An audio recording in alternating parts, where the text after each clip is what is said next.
Hey friends, I'm going to tell you this story in the first person, straight from the man who lived through it. His fate turned to horror, and here's what you need to know, so you don't repeat his mistakes. My name doesn't matter. If this recording reaches you, the old man kept his word, which means I agreed to let you hear it. I leave the name out because I still have to walk into forums where people read my breakdowns of disappearance cases in the national forests. In that crowd, nobody respects a man who sold his story for cash. And I sold mine. $250,000 in paper. If I came back. If I didn't, the money went to my sister. No wife, no kids. My mother lives with my sister in eastern Kentucky. Sister, her husband, 2 nephews. That's the list of people I owe anything to. The Army pays her a survivor benefit either way. The $250,000 she only got through the contract. That's how I framed it for myself in that room above the coffee shop in St. Louis. 3rd floor, blinds half down. The old man was about 75, maybe closer to 80. Dry, upright plaid shirt buttoned to the throat. Retired forester. Spent his career in the Missouri River country before he came down to St. Louis to be near a daughter. He told me that in the first 2 minutes, so I'd know who I was believing. His son went missing in 2019. Nothing recovered. He said it flat, like he was reading off a report. I thought he'd reached the place where he had nothing left to spend on tears. I was wrong about that. He mentioned, while he poured coffee, that he'd gone back into that country 3 times himself. The last trip 2 years ago. His knees, his back.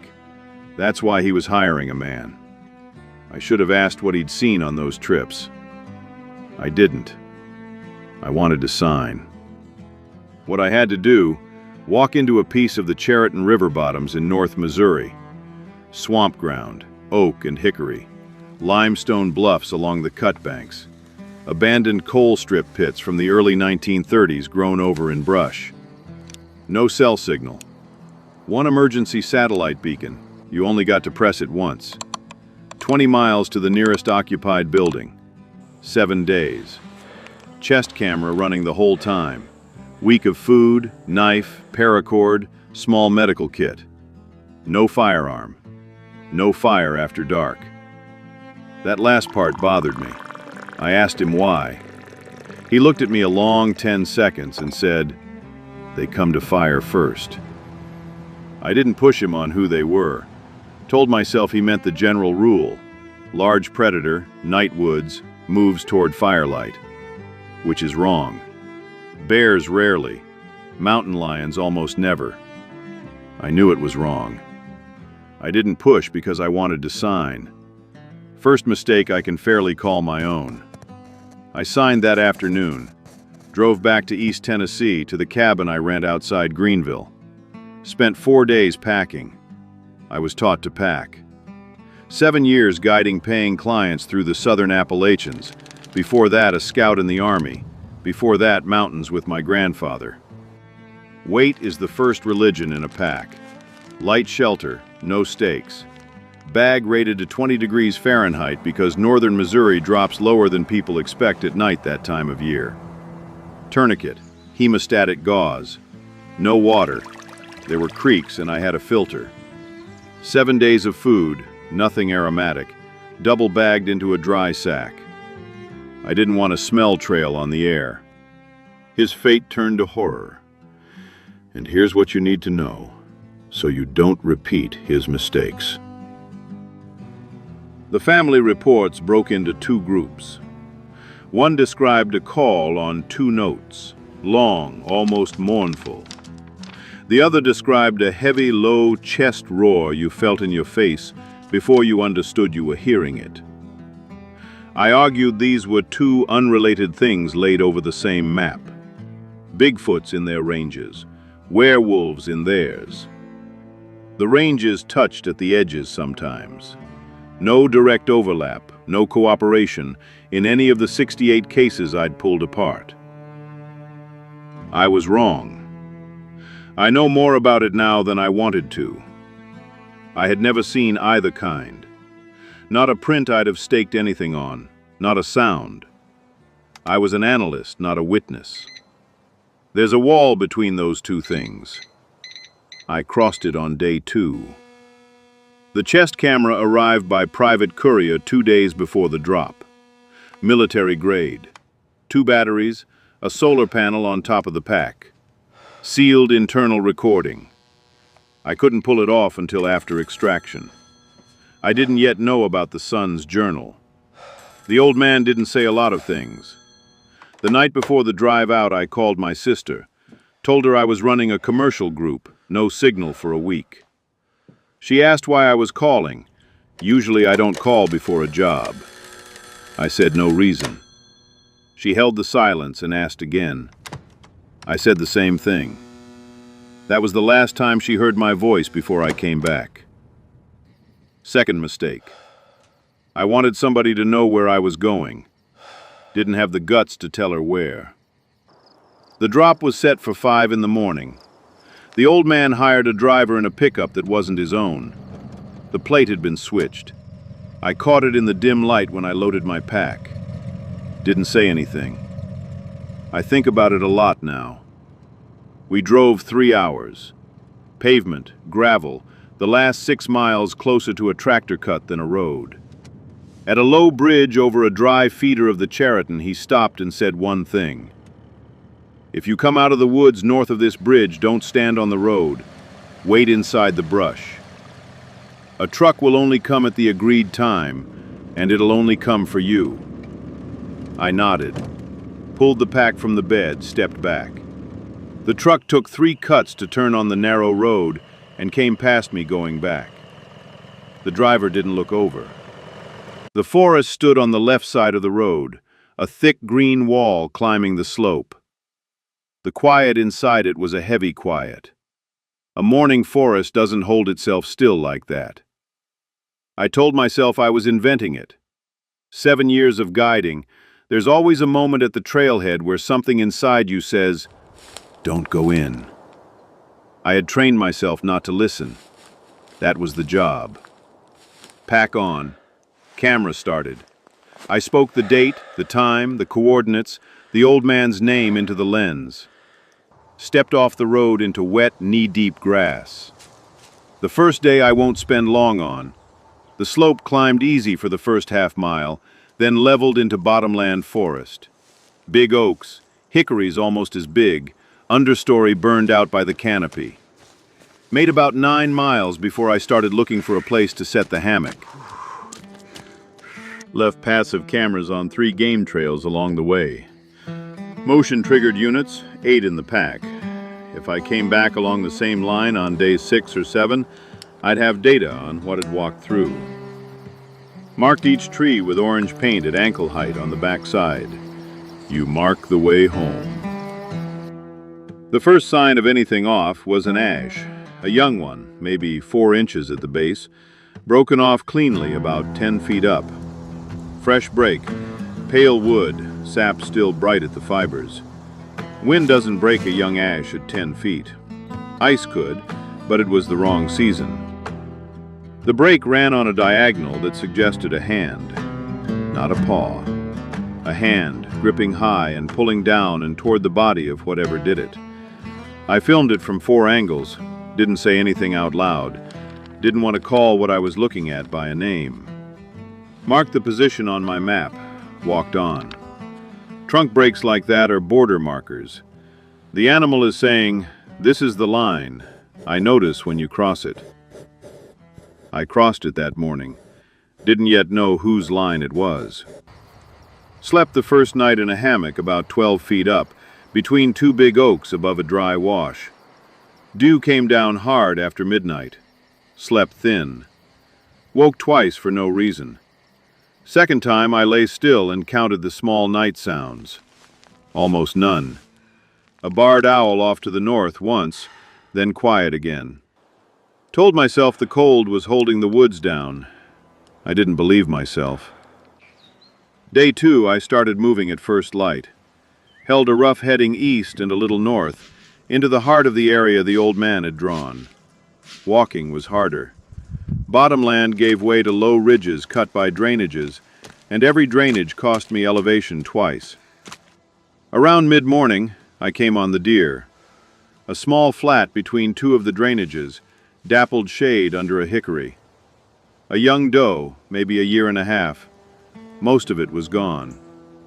The hide was peeled back in a way I've never seen a bear leave. This had been opened along seams. The long bones of the legs had been pulled out clean and laid about 15 feet from the rest of the body, lined up roughly parallel on the leaf litter. Not scattered. Lined up. I've looked at a lot of carcasses in the Appalachians and Wyoming. I know what a bear leaves. I know what a mountain lion cache looks like. No tracks in the leaf duff.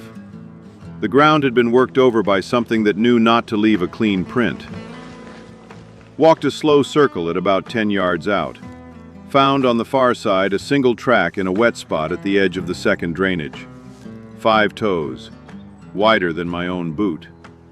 The depth said weight, a lot more weight than a man. I wasn't afraid yet. I was lit up. Walked into something I'd been reading about for 10 years. The analyst in me wanted to pull a tape measure. The other part said, "Don't put your hands in the dirt where it stood." Filmed the track with my boot in the frame for scale, left the flat going due east, and didn't look back over my shoulder until I was a quarter mile gone. Crossed a clear creek about an hour later. While I was filling the filter bottle, I caught movement on the other bank. 60 yards up the slope. Not a body. Just the disturbance of brush settling back into place where something had pushed through. Whatever it was had been on my side a minute earlier and was now on the far side, having crossed the water without me hearing it cross. That took the lit-up feeling out of me. The water was loud enough that something heavy could have crossed inside the sound of the riffles, but something would also have had to know that. Sat on the gravel bar a long time after. River to the east on the map, bluff country to the southeast, old strip pits to the northwest. He'd drawn a rough oval over the bluff country. I'd assumed the mark was where his son was last accounted for. Looking at it again, I noticed something I'd missed in his apartment. The oval didn't have a center point. It had two. Two small pencil dots, about 2 miles apart, inside the same oval. I'd taken them for an artifact of the paper. Now I didn't. I made the call to break east toward the river. If I'd stepped onto the territory of one Bigfoot, the smart play was to clear it along the easiest line. I could follow water out if I had to. Second mistake. East was where the old man hadn't marked. East was where the country opened out into the cutbank bluffs and the lower bottoms, the main range of the other thing in there. The two species weren't in alternating ranges. They were overlapping. The widest overlap was along the east side of the bluff country. The old man's 2 pencil dots were inside it. Broke east.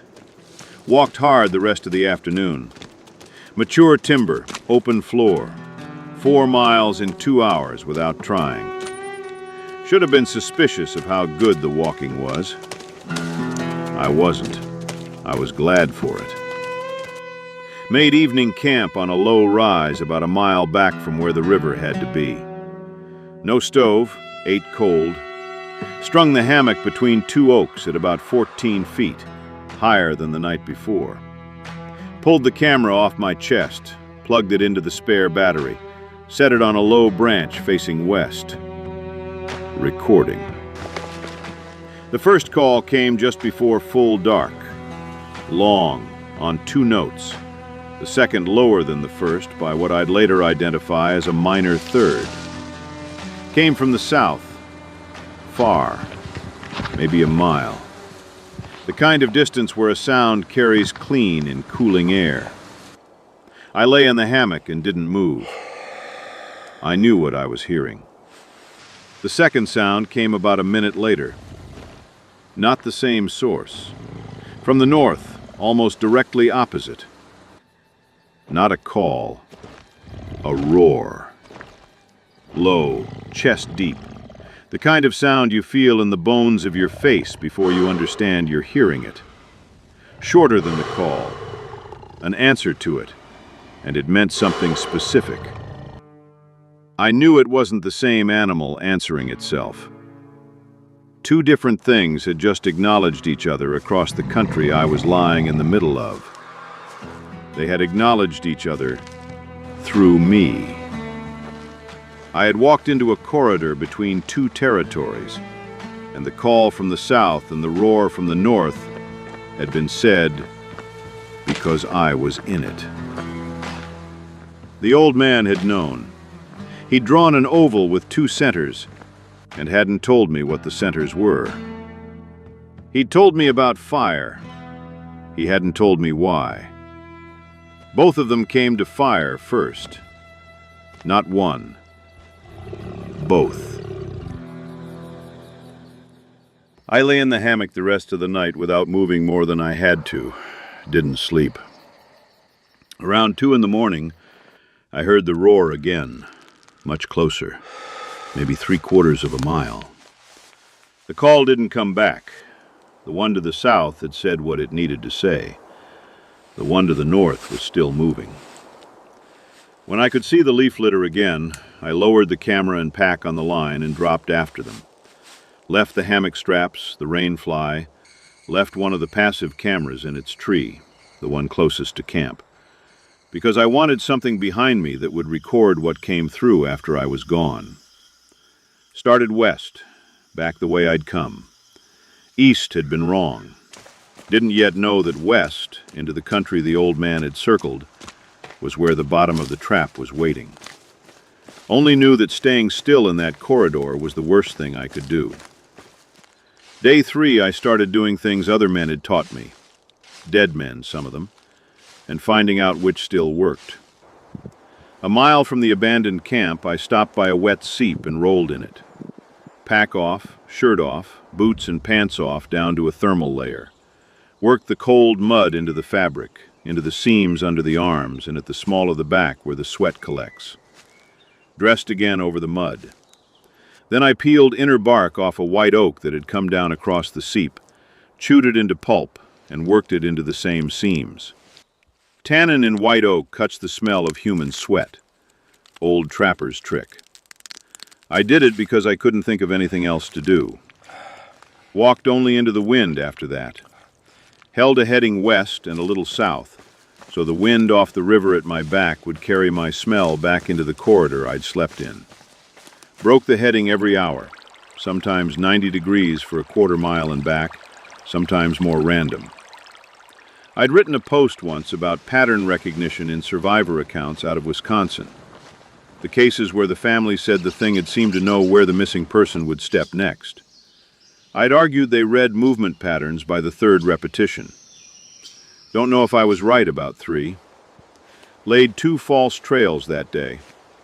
The first was a rag from inside my pack, soaked in my smell from the previous day. Tied it to paracord, dragged it on a game trail running north for about 300 yards, then left the rag around the base of a sapling, low, where something working a nose to the ground would find it and read it as a man who'd sat down. The second was harder. I worked 2 days of food into the rotten heart of a standing dead oak about a mile south. Scattered the wrappers around the base. A real bear would chew through them. Whatever read the false camp would understand them as belonging to a man who had been here and was no longer here, and would have to decide which direction he'd gone. 3 days of food gone. Didn't have 3 days to spare. Left it anyway. Food mattered less than the question of who knew where I was. Made one more thing that day. A noise watch. About 4 in the afternoon, in a piece of limestone shelf country, I found a narrow split in the rock. Local people call them slots, running about 12 feet deep and 3 feet wide. Cleared the floor with my boot, set the pack at the back. Rigged a stone about the size of a softball on paracord across the entrance, the other end run over a forked branch wedged in the rock above. Any tension on the line more than a small animal would pull it off the branch and drop it onto the limestone floor. I'd hear that in my sleep. Ate cold. Got in the bag with the boots loosened but on, because I didn't have time to be in socks if I had to move. What was running in my head while I lay in that slot wasn't strategy. It was the recording of the two sounds from the night before. I was the man who'd built the argument that the two species didn't overlap. And I was lying in the middle of a piece of country where they'd just confirmed each other's positions across me, as if I were a marker on a map. Didn't sleep until past 2. When I did, it wasn't for long. The stone came off the branch at what I'd later work out by the camera timestamp was 4:11 a.m. Central. I heard it hit the limestone, and I was out of the bag and on my feet with the knife in my hand before the sound had finished. The stone had been pulled.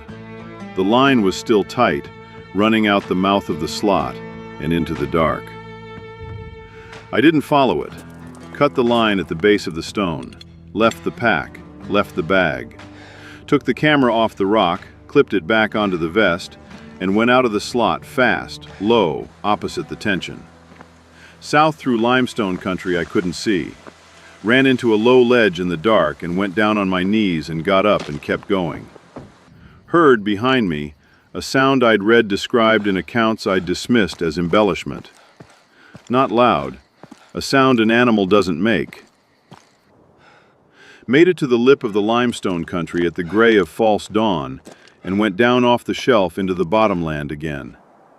No pack. I had the camera, the knife, the satellite beacon in the leg pocket of my pants, and the folded map inside my jacket. No food.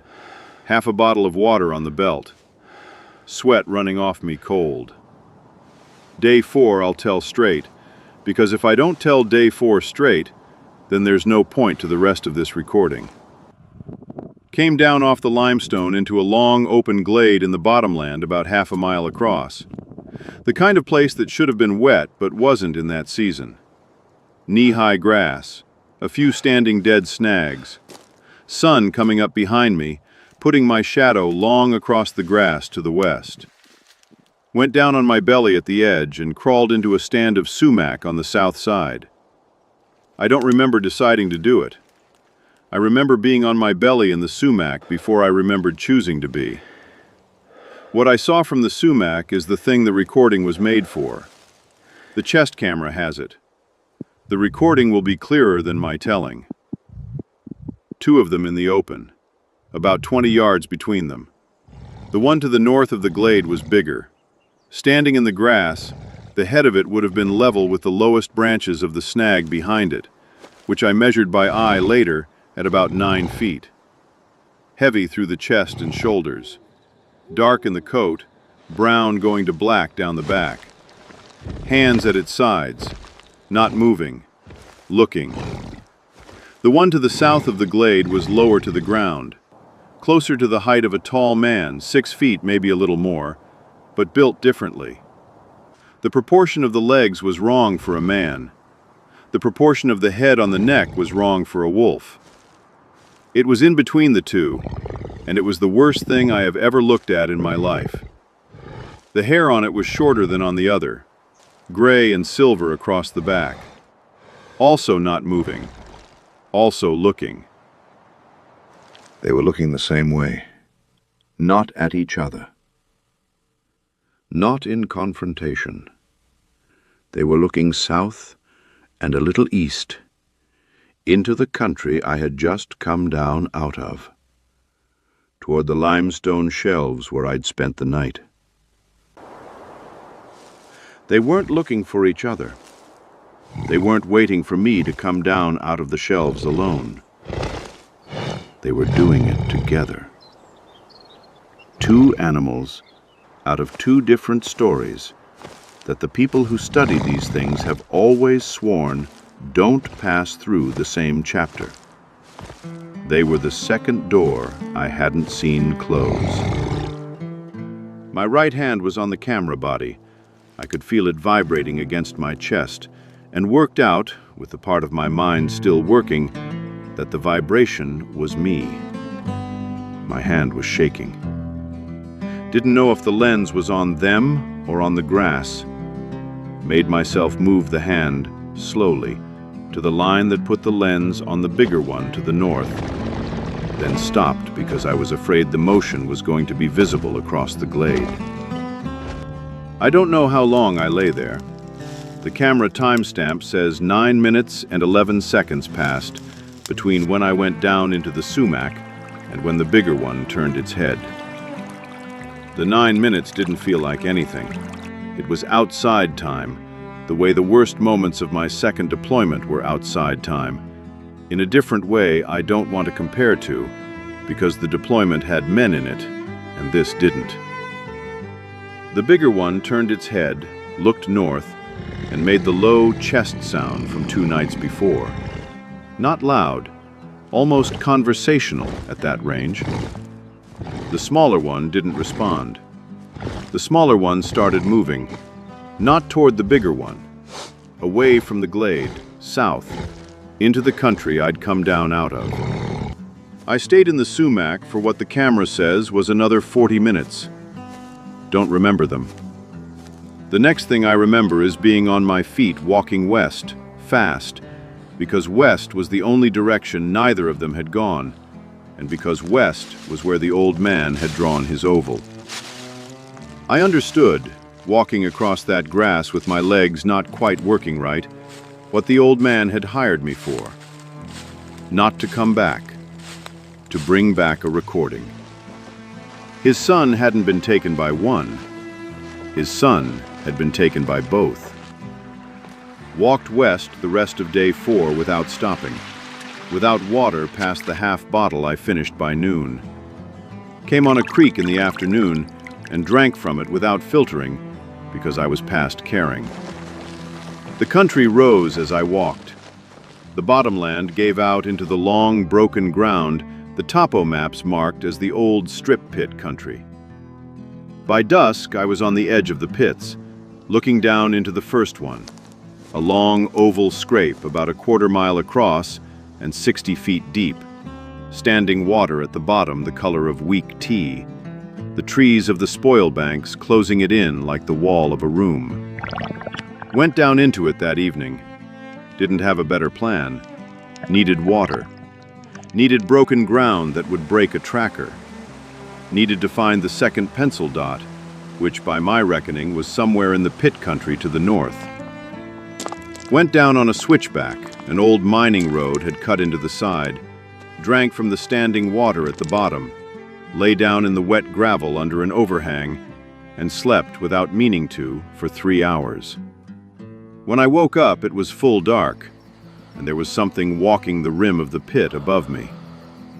Up on the rim, heavy footfalls, not in a hurry. They went around slowly, the way a man walks the edge of a swimming pool when he's looking for something he dropped in. They went around twice. The second time, they stopped almost directly above where I was lying, and stayed there a long time. I lay in the wet gravel and didn't breathe more than I had to. Footfalls started again, and went on around and away to the north, and I didn't hear them stop. Don't know if it kept walking the rim of every pit looking for me, or if it found a way down, and I just didn't hear it come. I was still alive at the gray of day 5. That was as much as I had. Came up out of the pit at first light and didn't go back down into one. The country up on the spoil banks was broken ground, ridges of mining waste grown over in scrub. Worked north along it through the morning, looking for the second pencil dot. Found it a little past noon. An old miners' camp from the 30s, abandoned when the pits were. A bunkhouse with a roof half down, a cook shack, a smaller shed of corrugated metal that had held up better because the sheets had rusted into one piece, and a foundation slab of something larger that was no longer there. The shed was where I found the pack. It was set against the inside wall on the dry side. Modern pack, internal frame. The fabric was sun-faded along the top flap, but the buckles still worked. I sat down on the concrete floor and opened it. The wallet was in the top pouch. Missouri driver's license, issued in 2015. The photograph was a man in his late 20s, dark hair, the same dry-set mouth the old man had. The name matched the name the old man had said once across the table in St. Louis. The journal was in the main compartment, wrapped in plastic against the damp, spiral bound, about half full, small, tight handwriting. Entries day by day from a date in October of 2019. The sun had come in alone, the same way I had. Seen the broken ash trees on day 1. Heard the call on 2 notes on the second night. By day 4, his handwriting had gotten worse, and the entries shorter. The last entry was on day 5. Said he'd found shelter in a metal shed, and was going to wait out the night and try for the road in the morning. He could hear movement on the spoil banks above the camp. He'd broken his beacon during the descent into the pits. He loved his father, and was sorry. Put the journal in my jacket against my chest. Took his beacon out and tried it. Dead. Years dead. Put it back. Sat in the shed a while with my hand flat on the concrete. I'd lost my own beacon in the creek crossing on day 3. Hadn't pressed it. Don't know if I would have pressed it on day 4. I think I would have. The part of me that would have pressed it was the part the old man had paid $250,000 to override. He'd picked a man who would carry a camera further than the man would carry his own life. His pack I left in the shed where it had waited 6 years. Took only the journal. Went up out of the camp on the spoil banks going west and worked the bluff country for 2 days. The bluffs were the only ground I had left where the bigger one couldn't follow, because of mass. Ledges where the rock was rotten and wouldn't hold a heavy weight. I went along those ledges and didn't look down. The smaller one could have come along them. It didn't those 2 days, because the ledges were open ground above a long drop, and the smaller one did its work in cover. Slept the 6th night tied to a pine root coming out of a split in the cliff, rope around my waist. The rest of me on a slab of rock about as wide as my shoulders. 200 feet of open air under the slab. Whatever was below in the timber walked the base of the bluff most of the night. Heard it moving, heard it stop, heard it move again. Didn't look down once. Lay with my face up to the rock and the journal against my chest and waited for the gray. The 7th day was the walk to the road. Came down off the bluff at first light on a slope steep enough to be most of a fall, controlled with the heels of my boots in the loose duff, and went straight east through the bottomland on a heading I'd taken off the map and held in my head because I no longer trusted myself to stop and check. Didn't stop. Drank from the bottle running. Ate nothing because I had nothing. The bigger one fell off behind me about 3 miles in. Its country ended at the north edge of the strip pits, and it didn't cross. Don't know why. The smaller one was still with me. Not in sight, not in sound, but with me. The way you know a thing is with you in country like that is that the small noises stop in front of you and start again behind you. You walk in a hole of silence the size of a house, and the silence moves with you. Came onto the road about an hour before the agreed time. Could hear the truck coming from a long way off, the engine working up the grade. The smaller one closed in the last quarter mile. I didn't see it. I knew it the way I knew the truck. Came out of the timber onto the cut, and I was past the brush line and into the open before I remembered the driver's warning. The smaller one came out of the timber behind me at a run. Didn't turn to look.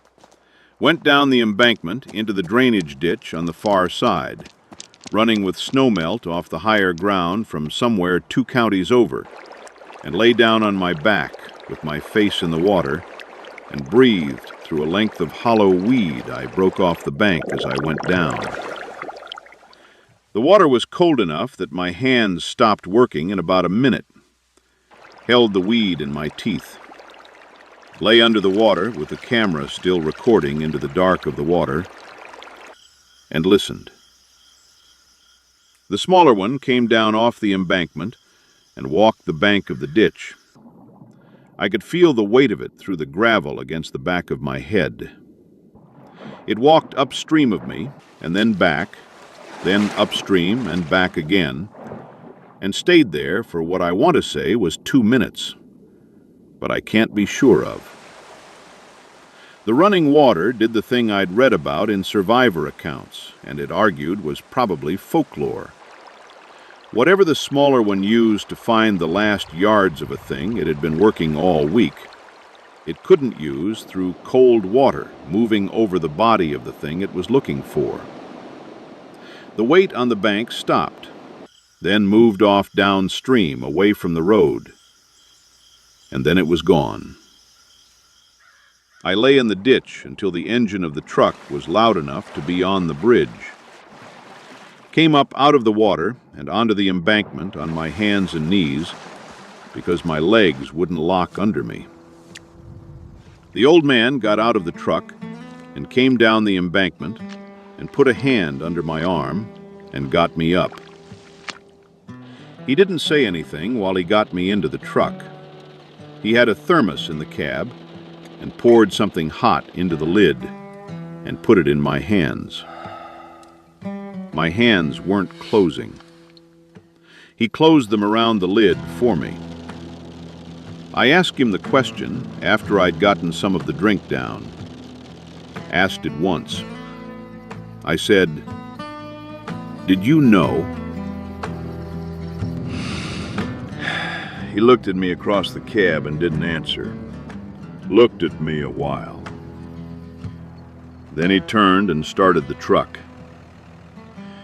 Drove me to a motel outside of town whose name I never registered.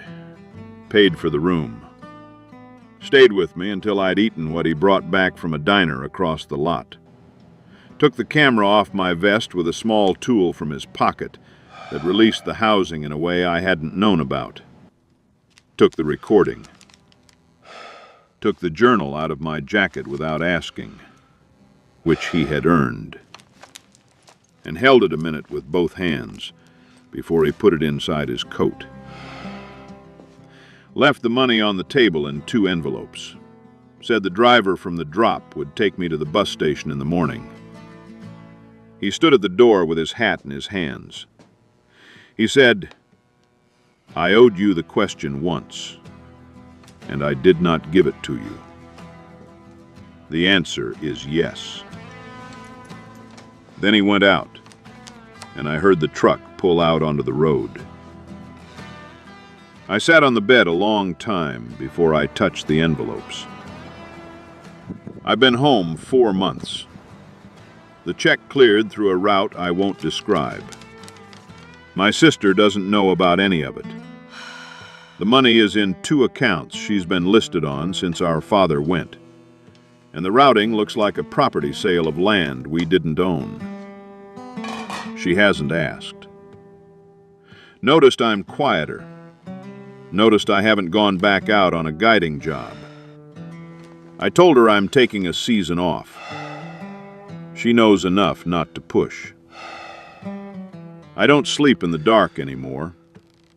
A lamp on the porch through the night. A second one in the room where I sleep. I know what the old man said about fire. What he meant by fire.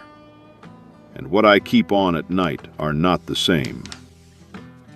Haven't been tested on that yet. I haven't posted on the forum in 4 months. A thread from 2 months ago asked where I'd gone. 3 regulars guessed. None guessed right.